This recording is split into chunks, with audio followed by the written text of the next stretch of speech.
दोस्तों नमस्कार। DSLR point में आपका स्वागत है। मैं हूं आपका मित्र धीरज कुमार त्रिपाठी। हम लोगों ने अभी पिछले अपने वीडियो में समन विचारण के विषय में पढ़ा। समन विचारण में ही एक धारा 279 है, जिसमें यह कहा गया है कि परिवादी का उपस्थित न होना या उसकी मृत्यु दोनों परिस्थिति में क्या प्रभाव पड़ेगा। तो परिवादी से ही हम इसका अभिप्राय लगा सकते हैं कि यह मामला परिवाद यानी कंप्लेंट पर दर्ज किया गया है। तो सबसे पहले हम जानते हैं कि परिवाद होता क्या है। परिवाद को भारतीय नागरिक सुरक्षा संहिता 2023 में धारा 2H धारा 2J में परिभाषित किया गया है।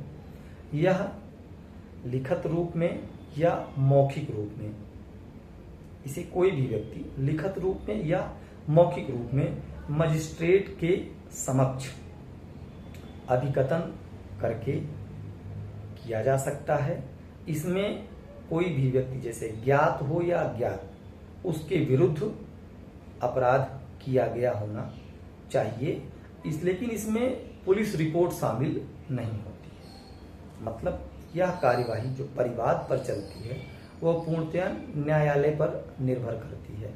न्यायालय में कोई व्यक्ति जाता है अपनी बात को लेकर के, मुझ पर XYZ नाम के 3 व्यक्ति एवं 2 अज्ञात व्यक्ति, इसीलिए इसमें दिया है ज्ञात या अज्ञात। फिर वह चाहे लिखित में कहे या चाहे मौखिक कहे, न्यायालय में उपस्थित होकर के अपनी बात बताता है। उसके आधार पर न्यायालय उनके साक्ष्यों को लेकर के आगे जब कार्यवाही करता है उस पर संस्थित मामलों की बात की गई है इस धारा 279 में कि यदि परिवादी न्यायालय में उपस्थित नहीं होता है तब उस पर या उसकी मृत्यु पर क्या प्रभाव पड़ेगा।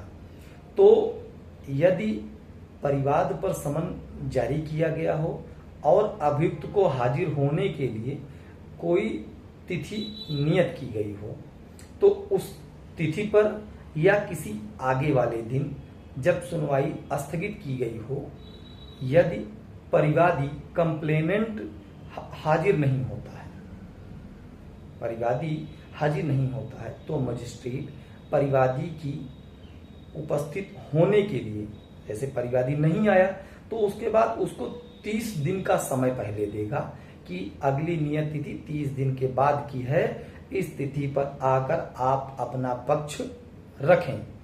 अगर तब भी वह परिवादी माननीय न्यायालय में उपस्थित नहीं होता है तो अभियुक्त को न्यायालय दोष मुक्त कर देगा और यदि उसमें उनके कारणों को भी लिखित करेगा, जबकि उस मामले को अन्य किसी दिन स्थगित करना उचित न समझे। लेकिन यदि जहां परिवादी का जो है कोई बचाव अधिवक्ता द्वारा किया जा रहा हो, उसका पक्ष जो है अधिवक्ता द्वारा किया जा रहा हो या अभियोजन उसका संचालन कर रहा हो। अभियोजन संचालन तब करता है जब कोई व्यक्ति निर्धन होता है परिवाद की स्थिति में, या तो फिर अधिवक्ता के माध्यम से उसकी पैरवी की जाती है। उस स्थिति में जब उसको परिवादी को व्यक्तिगत हाजिरी से माननीय न्यायालय ने छूट दे दी हो, उसकी हाजिरी आवश्यक नहीं है, तो उसे हाजिरी से छूट दे सकता है और मामले में कार्यवाही आगे बढ़ा सकता है। और जो उपरोक्त प्रथम स्थिति है, जो उपरोक्त उपधारा 1 में दिया गया है, इन्हीं कारणों में अगर किसी परिवादी की मृत्यु हो गई है, उसका न्यायालय में न आना परिवादी का यह कारण हो कि उसकी मृत्यु हो गई है, तो भी उस व्यक्ति को माननीय न्यायालय दोष मुक्त कर सकेगा। धारा 280 कहती है परिवाद का वापस लेना। अब ऐसे कौन से मामले हैं या परिवाद है कि इसको किस तरीके से वापस लिया जा सकता है।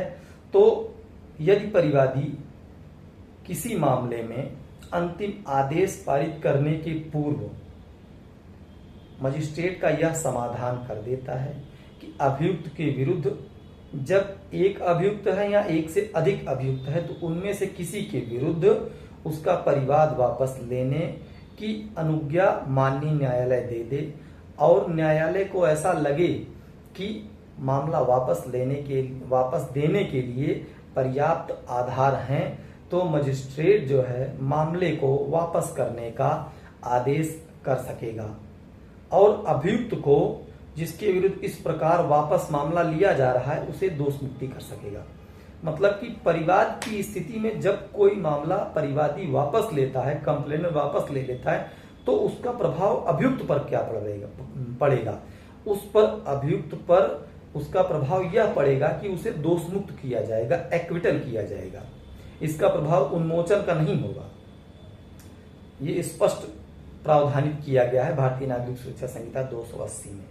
अब धारा 281 कहती है कि कुछ ऐसे मामले हैं जिनमें कार्यवाही रोक देने की शक्ति, तो परिवाद से भिन्न आधार पर संस्थित किसी समन मामले में, तो परिवाद पर भिन्न आधार यानी कि एफआईआर पर संस्थित मामले, तो एफआईआर या एनसीआर जो भी हो, उन पर संस्थित मामलों में प्रथम वर्ग न्यायिक मजिस्ट्रेट या मुख्य न्यायिक मजिस्ट्रेट किसी की पूर्व मंजूरी से कोई अन्य न्यायिक मजिस्ट्रेट है उस कारण को लेखबद्ध करेगा कि इस कार्यवाही के प्रक्रम में निर्णय सुनाए बिना उस कार्यवाही को रोक सकता है जहां पर मुख्य साक्षियों का साक्ष्य अभिलिखित किया गया है। जैसे एफआईआर पर कोई समन मामला संस्थित किया गया है, उसमें अभियोजन के साक्ष्यों की मुख्य परीक्षा की जा चुकी है और उस मुख्य परीक्षा से न्यायिक मजिस्ट्रेट को यह लगता है कि अब यह मामला जो है आगे चलने लायक, सही इसमें साक्ष्य नहीं आए हैं, आगे इसको नहीं चलाया जाना चाहिए, तो वो फर्स्ट क्लास जुडिशियल मजिस्ट्रेट या चीफ जुडिशियल मजिस्ट्रेट से परमिशन लेकर के दोष मुक्ति का निर्णय सुना सकता है और किसी अन्य दशा में अभियुक्त को छोड़ सकता है। ऐसे छोड़ने का प्रभाव उन्मोचन होगा। यदि आरोप सुनाने के स्थिति पर ही है, जब आरोप बनाया जा रहा है उस समय उसको अगर छोड़ता है तो उन्मोचन होगा। लेकिन यदि अभियोजन का साक्ष्य ले लिया गया है, ले लिए जाने के बाद मजिस्ट्रेट फर्स्ट क्लास या चीफ जुडिशियल मजिस्ट्रेट से परमिशन लेकर के उसे छोड़ता है, तो ऐसा निर्णय जो सुनाया जाएगा वो अभियुक्त के पक्ष में दोष मुक्ति का निर्णय होगा। धारा 282 कहती है कि समन मामले को वारंट मामले की तरह परिवर्तित न्यायालय कब कर सकता है, तो यह उन परिस्थितियों में कर सकता है ऐसे अपराध जो समन मामले के विचारण के दौरान जो 6 माह के अधिक के कारावास से दंडनीय हो और न्याय के हित में फॉर जस्टिस उस अपराध का विचारण वारंट मामलों के प्रक्रिया के अनुसार किया जाना चाहिए। तब मजिस्ट्रेट विचारण को पुनः उस रीति से, वारंट मामले की रीति से सुनवाई कर सकता है, साक्षियों को पुनः बुला सकता है, उनका साक्ष्य ले सकता है या जिनकी परीक्षा भी की जा चुकी है उनको भी बुला सकता है। इसका मतलब यह होता है कि जो 6 माह से अधिक के कारावास हैं, अगर उनका चाहे मजिस्ट्रेट तो उनका वारंट मामलों की तरीके विचारण कर सकता है। तो आज हम लोगों ने समन विचारण में जो 4 धारा 278 दोष मुक्ति या दोष सिद्धि के बाद जो 4 महत्वपूर्ण प्रावधान थे, जिनमें परिवादी का उपस्थित न होना या उसकी मृत्यु के कारण मामले पर क्या प्रभाव पड़ेगा, उसके बाद परिवाद का वापस लेना, उस पर मामले का क्या प्रभाव पड़ेगा, या कुछ मामलों में कार्यवाही रोक देने की शक्ति जो मजिस्ट्रेट की है वो हम लोगों ने देखा।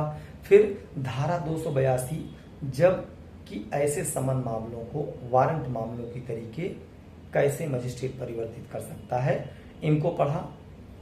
अगले वीडियो में हम अपने विचारण के भाग को किसी अन्य अध्याय को पढ़ेंगे और अपने पुराने जो सदाचार पर प्रतिभूति लिए जाने का जो प्रावधान था उसके आगे देखेंगे। आप लोग हमारे चैनल से जुड़े रहें और अपने विधिक ज्ञान को बढ़ाते रहें। जय हिंद, जय भारत।